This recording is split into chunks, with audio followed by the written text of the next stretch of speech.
Cousin falsely accused me of SA. Now my family is contacting me after almost 10 years. I grew up in what was probably the most normal of households. My parents worked a lot but still managed to care for me and my 3 older sisters. We were never super close as a family, but we never had any issues either. The same goes for my extended family. They always lived a few hours away, but we saw each other during summer holidays or Christmas and always got along great. However, as we got older, we naturally grew apart as everyone had their own lives. I'm 31 now. In 2014, when I was 22 and attending university, I received a phone call from my mother that turned my life upside down.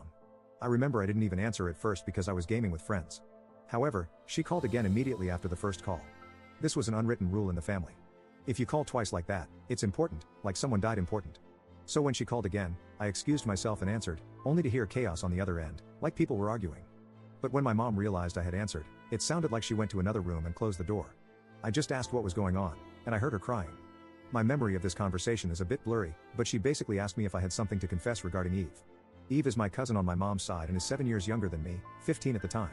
At that point, I hadn't even seen Eve for several years. I just said no and asked what this was about. She just cried even harder and started accusing me of inappropriately touching Eve back when we were children. Eve had supposedly told everything to my sister, and my sister had relayed the information to my mother and my aunt. According to Eve, when she was 9, and I was 16, she had been playing in my room when I came in and started feeling her up. My mother screamed at me to say something, but I couldn't even speak. It was all so absurd. I remember thinking that it must be some bad joke. The last thing I remember saying was that it's not true and that Eve is lying. But then my mom goes on saying that Eve gave such a detailed description of where and how. Then she kept asking something like, "Did you do this? Did you do this?" And I just screamed back at her and denied it each time.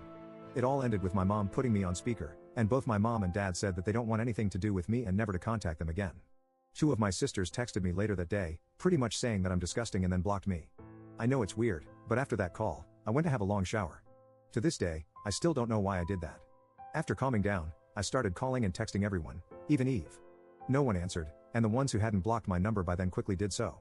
The only thing I heard back was from my father, who texted me to stop contacting them and that they need to heal. That was 9 years ago, and I haven't spoken to anyone in my family since that day. To say this messed me up is an understatement. I was living in a haze for weeks after that and hardly ate at all. It didn't help that this was right before I was supposed to defend my bachelor's thesis and was already stressed out. Luckily, my co-writer sensed something was up and saved me by controlling the conversation so that I got the easy parts. Without him, I'm sure I would have failed. Needless to say, no one came to my graduation. Then started the worst period of my life. I spent the first year expecting the cops to knock on my door and arrest me for what I had been accused of doing. I didn't land any jobs, I just lived off my saved money. I drank a lot and did oxy. I also grew resentful and violent. The only reason I didn't hurt anyone is that no one was around. My neighbor called the cops on me once after I had smashed a glass, but I managed to convince the officers that I had just dropped it, and they went away since there were no others inside my apartment.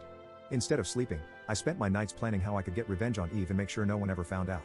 I even thought about how I could actually do the things she had accused me of, but much worse. I know, I'm not proud of that. I landed my first real job in my field in late 2015. Only then did things start to improve. I focused all my time on my job, as it gave me something normal to do. Recovery was a slow process, but I drank less and smiled more. I lived cheaply and earned good money, so I made a point of buying myself a nice gift for my birthdays, a VR headset, a motorcycle, Lego, etc. And last year, I moved from my crappy apartment and bought a small house.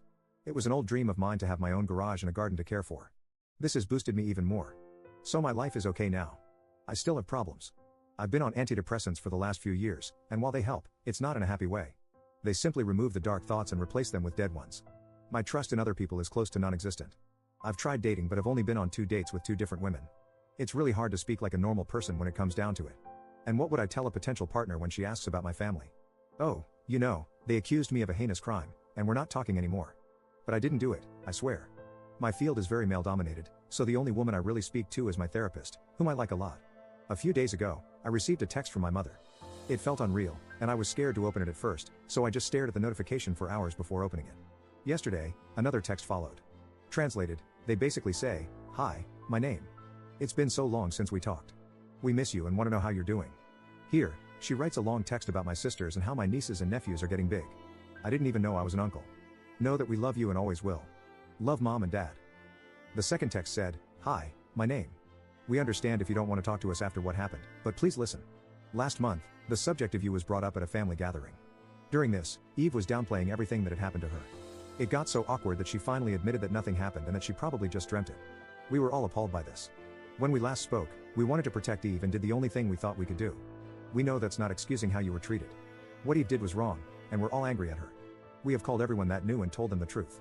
We all want to speak with you, and your sisters want you to meet their families. Please write back if you can find it in you to forgive us. Love, Mom and Dad. So yeah, that's my situation right now. I haven't answered, but they no doubt know I've seen it. Truth be told, I'm seething. So many old, horrible memories are now stirring again. I don't want to forgive them, and I wouldn't trust myself to be in the same room as them right now. Part of me wants to call my family and unleash everything on them, to guilt them with everything I went through until they all hit their rock bottom. Then dedicate my life to making my cousin's life as miserable as possible. The other part wants to ignore them and continue with my okayish life with my motorcycle and my garden to keep me company. I don't have any friends. The only people I speak to are my coworkers, but we're not really close. I've called my therapist's clinic, but they told me she's on vacation and won't be available for weeks, and I don't want anyone else other than her. So that leaves internet strangers. Please, where to go from here? Do I ignore them and continue as is? Or do I answer? And if so, what to even write? I'm pretty sure meeting them in person would be a bad idea for the foreseeable future, but I'm not even sure how my life can improve from picking up those old threads. As embarrassing as it may sound, I've dreamed about the day when they apologize to me by throwing themselves to the ground and kissing my feet. Texting seems so anticlimactic now. Update 1. Hi, it's been a while since my last post, and I can't count the people asking me for an update. So I thought I'd post one, even though there's not much to say. First, I'd like to get a few things out of the way. Many people told me I should pursue legal action. I didn't mention this in my first post, but I decided against it long ago for a few reasons. In the best case, she would get a slap on the wrist, and I wouldn't gain much at all. I just don't think it's worth the legal headache. And if somehow I end up losing, I'll owe her legal costs. A lot of people have been messaging me about the fake updates. As I wrote in an edit to my other post, there are some fake updates on TikTok and YouTube. So if you saw something on other platforms that you didn't read here, then it wasn't by me. While I don't really care about people making fake updates, I just want everyone that saw my original post to know that these videos are not by me. With that cleared up, I'll add what's actually going on with my life right now. Know that I wrote the original post in anger and because I was completely lost on what to do. I needed a kick to the head, and I got that within the first couple of comments. That was really all I needed. I've met with my therapist. I was first scheduled for September, but she managed to move it, and we've had 2 talks so far. She also read the original post and many of your comments. While she would have preferred me to confide in a colleague of hers, in the end, she was glad you guys told me to calm down a bit and wait. She knows firsthand how I can get when angry. I won't go through everything we talked about, but it comes down to the fact that I may respond to my parents at some point, but if I do, it won't be anytime soon. I've started writing everything down that I want to say to my family, and then my therapist, and I will go through those things continuously.